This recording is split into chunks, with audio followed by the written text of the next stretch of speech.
अशा चमचमीत झणझणीत रेसिपी पाहण्यासाठी स्वादिष्ट मेनू चॅनलला सबस्क्राईब करा आणि बेल आयकॉनवर क्लिक करा।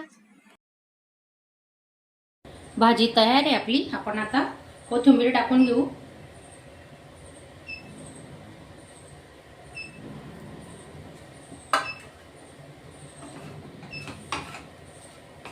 माझा हा आजचा व्हिडिओ तुम्हाला आवडला असेल तर चॅनलला एक लाईक करा आणि नवीन असणार तर सबस्क्राईब करायला विसरू नका।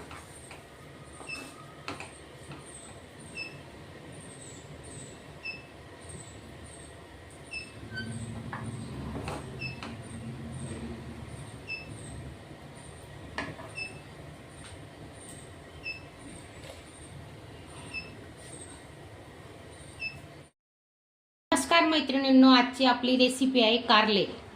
तर कारले कसे बनवायचे, अजिबात कडू न लागणारे कारले आपण बनवणार आहोत। बघा, हळद टाकून घेऊ, मीठ टाकून घेतोय आणि अर्धा तासासाठी आपण झाकून ठेवणार आहे।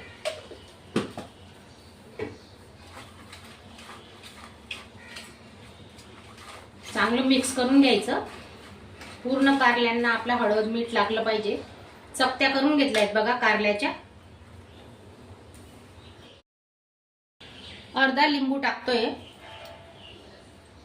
थोडाफार कडूपणा कमी होतो। ही सिक्रेट ट्रिक आहे आपली, नक्की तुम्ही वापरा। लिंबू टाकल्याने बराच कडवटपणा कमी होऊन जातो।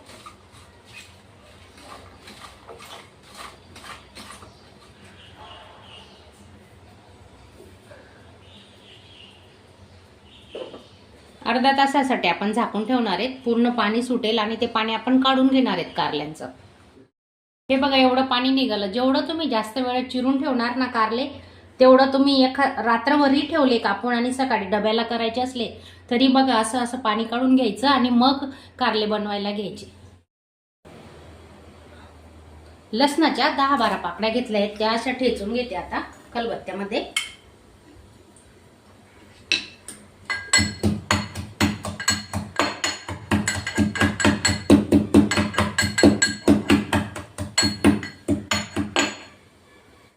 कांदे चांगले परतून झालेत। आपण आता टोमॅटो टाकून घेऊ आणि थोडी कोथिंबीर आता घेणार आहेत, नंतर टाकू थोडी।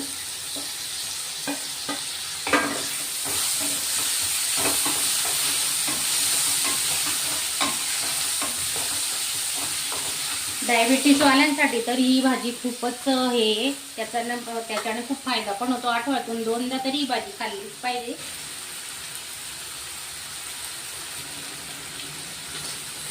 भरून कारल्यांचा पण व्हिडिओ आपण अपलोड केलेला आहे आपल्या चॅनलला, तुम्ही बघू शकता। आपण आता अजून मिरची पावडर टाकलेलं नाही, आधी कारले चांगले परतून घेऊ वाफेवर।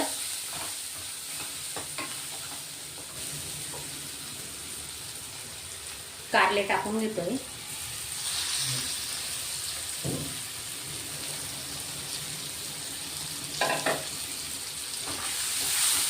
भरून कारले करायचे असले ना तरी तुम्ही असं रात्री मीठ लावून ठेवा आणि सकाळी उठल्यावर शेंगदाण्याचं कूट, खोबरं वगैरे असेल कुठला मसाला बनवून ठेवलेला ते भरून केले की छान होतात कारले।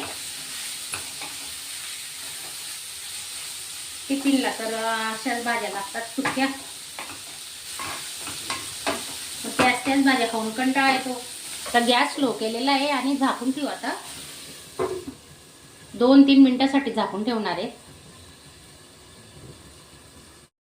2-3 मिनिटं वाफेवर शिजलेत आपले कारले। आता अजून बाकी थोडे, हे बघा असं जाडसर शेंगदाण्याचं कूट केलेलं आहे मी।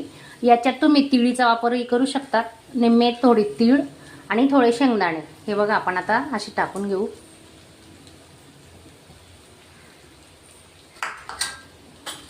आणि 1 चमचा गरम मसाला घेतला आहे।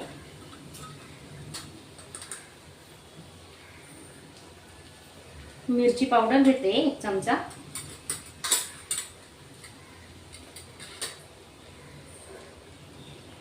अजून घेते अर्धा, म्हणजे 1.5 चमचा मिरची पावडर झालंय।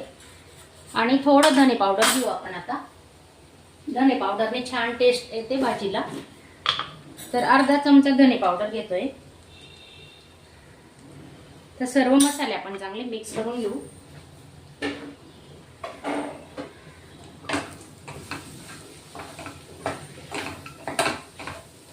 थोडे निम्मे शिजू द्यायचे आणि नंतरच आपण मसाल्यांचा वापर करायचा या भाजीला. एकदा तुम्ही माझ्या पद्धतीने ही भाजी नक्की ट्राय करून बघा. डबा चाटून पुसून परत येणार. आता अजून आपण झाकून ठेवू. वाफेवरच छान शिजतात हे कारले. गॅस स्लोच ठेवलेला आहे.